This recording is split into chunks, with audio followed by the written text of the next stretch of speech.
నమస్తే సార్. నమస్తే అండి. డాడీ ఎలా ఉన్నారు? బాగున్నారు సార్. వర్మ గారు డాడీ సార్. డాడీ కూడా కనపడింది నాకు. రాజీవ్ గాంధీ రాజీవ్ గాంధీ రాజీవ్ గాంధీ అమర్ రహే. రాజీవ్ గురుకల్ప కూడా ఇతని పేరు మీద పెట్టారు. రాజీవ్ గురుకల్ప అంతా దీని పేరు మీద. అప్పుడు రాజశేఖర రెడ్డి గారు ఓపెన్ చేశారు.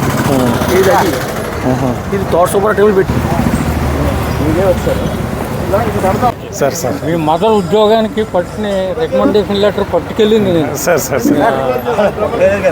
బోనవతల ధర్మారావు అని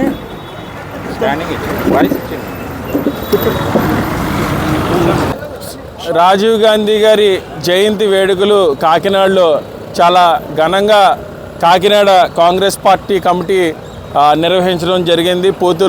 కుక్కల పోతురాజు గారి ఆధ్వర్యంలో.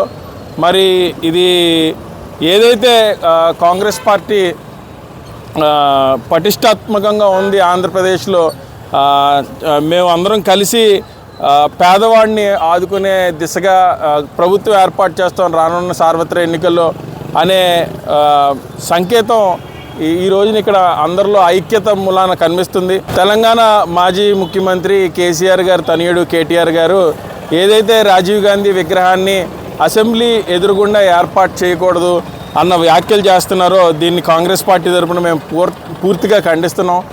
ఈ రోజున భారతదేశంలో ఐటీ రిఫార్మ్స్ తీసుకొచ్చినటువంటి ఏకైక మొదటి ప్రధానమంత్రి రాజీవ్ గాంధీ.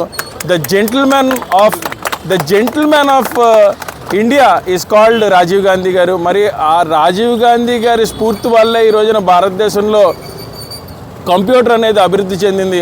ఆ రోజున ప్రైమ్ మినిస్టర్గా ఉన్నటువంటి రాజీవ్ గాంధీ గారు కంప్యూటర్ మీద వ్యాపారం చేయకుండా, నిజానికి అన్ని దేశాలు కూడా కంప్యూటర్ అనే పరికరాన్ని లేబర్ అంటే ఎక్కువ మంది ఉపాధి కోల్పోతారు కంప్యూటర్ ఒకటి పనిచేయడం వల్ల అని ఆలోచించే దిశగా ఆలోచిస్తుంటే ప్రపంచం అంతా రాజీవ్ గాంధీ గారు ఒక్కరే భారతదేశ ప్రధానమంత్రి అయి ఉండి ఆ రోజున కంప్యూటర్ మీద చాలా తక్కువ ఇంపోర్ట్ ట్యాక్స్, అంటే అసలు పూర్తిగా లేనట్టే ఇంపోర్ట్ ట్యాక్స్ 200% ఉన్నటువంటి ఇంపోర్ట్ ట్యాక్స్ని చాలా మినిమం ఇంపోర్ట్ ట్యాక్స్గా కుదిర్చి ఆయన తీసుకున్నటువంటి నిర్ణయం వల్లే ఈ రోజున భారతదేశంలో ఐటీ రంగం ఎంత అభివృద్ధి చెందింది.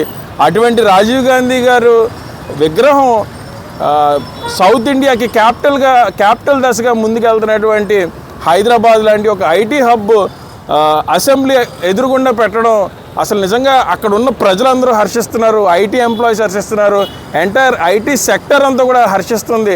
ఎందుకంటే అసలు ఈమెయిల్ అయినా సరే, కంప్యూటర్ అయినా సరే, ప్రతి ఒక్కటి కూడా ఆచరణలోకి వచ్చిందంటే రాజీవ్ గాంధీ గారు ప్రధానమంత్రి కింద ఉన్న సమయంలోనే. ఆ సమయంలో ఆయన తీసుకున్నటువంటి నిర్ణయాల వల్లే భారతదేశంలో కంప్యూటర్ వ్యవస్థ అనేది పూర్తి స్థాయిలో అభివృద్ధి చెందింది. అలాంటి రాజీవ్ గాంధీ గారి విగ్రహాన్ని అక్కడ పెట్టకూడదని కేటీఆర్ ఏదైతే మాట్లాడుతున్నాడో అది చాలా బాధాకరం. అలాగని తెలంగాణ తల్లి విగ్రహాన్ని మేమేమీ చిన్నచూపు చూడట్లేదు.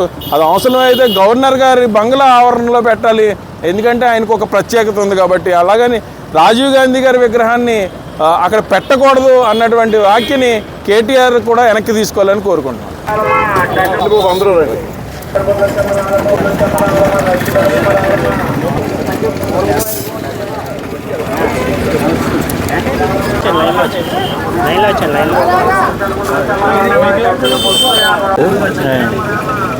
త్యాగమేనాలో లేకపోతే పార్టీ త్యాగమే.